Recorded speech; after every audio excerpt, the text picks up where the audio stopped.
রব্বানা লাকাল হামদ হামদান কাসীরান তাইয়িবান মুবারাকান ফীহি। আমরা আল্লাহর প্রশংসা করলাম এই কারণেই যে আল্লাহ তাআলা আমাদেরকে জন্মগতভাবে মুসলমানের ঘরে কবুল করেছেন। এই দুনিয়াতে আসার আগে কিন্তু আমরা আর একটা জগতে ছিলাম না? মনে নাই? মনে আছে? কিন্তু বিশ্বাস করি। আপনারা কি বিশ্বাস করেন না? সেই জগতের নাম হলো আলমে আরওয়াহ। এই রুহের জগতে আল্লাহ আমাদেরকে অত্যন্ত ভালোবেসেছেন। আল্লাহর ভালোবাসা আমরা অর্জন করেছি রুহের জগতে, যে ভালোবাসার ফলশ্রুতিতে আল্লাহ তাআলা দুনিয়াতে আমাদেরকে আল্লাহর পছন্দনীয় ইসলাম মুসলমানের ঘরে আল্লাহ আমাদের কবুল করেছেন। আল্লাহ কিন্তু বলেছেন ইন্না দীনা ইনদাল্লাহিল ইসলাম। আল্লাহর মনোনীত জীবন বিধানের নাম কি? কথা যদি না বলেন আপনি বোবা শয়তান হবেন।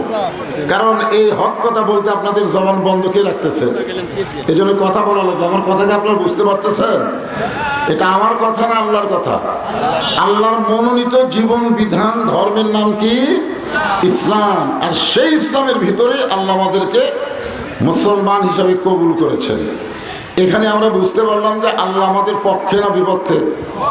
তাহলে রুহের জগতে আল্লাহ আমাদের পক্ষে, দুনিয়ার জগতে আল্লাহ আমাদের, কবরের জগতে আল্লাহ আমাদের বিপক্ষে যাবে না। এইটুকু বিশ্বাস নিয়ে আমরা আল্লাহর দরবারে শুকর গুজার করছি। আলহামদুলিল্লাহ। কি মনে হয় আপনাকে? কি মনে হয় কবরের জগতে আল্লাহ আমাদের বিপক্ষে থাকবেন? কারণ রুহের জগতেই বিপক্ষে নাই, দুনিয়ার জগতেও বিপক্ষে নাই, কবরের জগতে আমাদের পক্ষ নিয়ে আল্লাহ আমাদেরকে জান্নাতের মধ্যে কবুল করে নেবেন ইনশাআল্লাহ।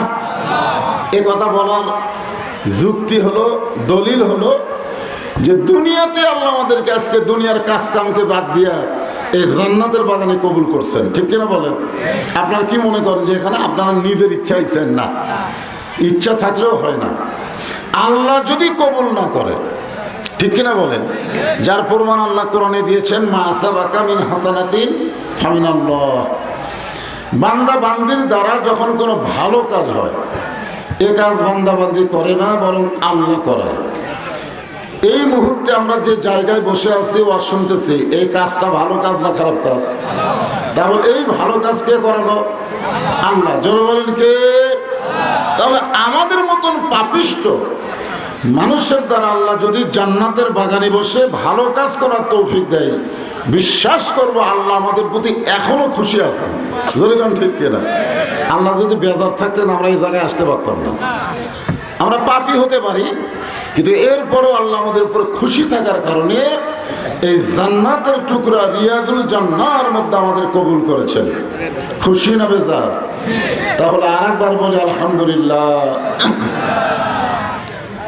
আমাদের আল্লাহ প্রতি রাজি খুশি না, আমাদের ভাগ্যটা এত ভালো করে দিলেন, আমাদেরকে বিশ্ব নবী, বিশ্ব নেতার উম্মত হিসাবে আল্লাহ কবুল করলেন। যেই নবীর উম্মত হওয়ার জন্য অনেক নবীরাও পর্যন্ত আল্লাহর কাছে ফরিয়াদ করেছিলেন, আল্লাহ তাদের ফরিয়াদকে মঞ্জুর করেনি। বিনা দরখাস্তে আল্লাহ আমাদের সেই নবীর উম্মতের মধ্যে কবুল করেছে। মনে হয় আপনার বেজার হোসেন? বেজার? আমাদের নবীকে আল্লাহ তাআলা এত পাওয়ার দেবেন, মানজাল্লাযী ইয়াশফা ইনদাহু ইল্লা বিইজনিহি। আয়াতুল কুরসির মধ্যে আপনার পড়ে দেখবেন, হাসরের ময়দানে আল্লাহ যখন বিচারক হবেন, জাব্বার আর কাহার নাম ধারণ করে, ওই সময় আল্লাহর সামনে নবীরাও পর্যন্ত দাঁড়াইতে ভয় করবেন। নবীরাও পর্যন্ত বলবেন আমার কি হবে, আমার কি হবে। কেবলমাত্র একমাত্র আমাদের নবী ওই সময় নিজের জন্য দাঁড়াবেন না, আমাদের পক্ষ নিয়ে আল্লাহর কাছে ওকালতি করবেন। ধরে কান সুবহানাল্লাহ। যে আল্লাহ আমার উম্মতের কি হবে, আমার উম্মতের কি হবে।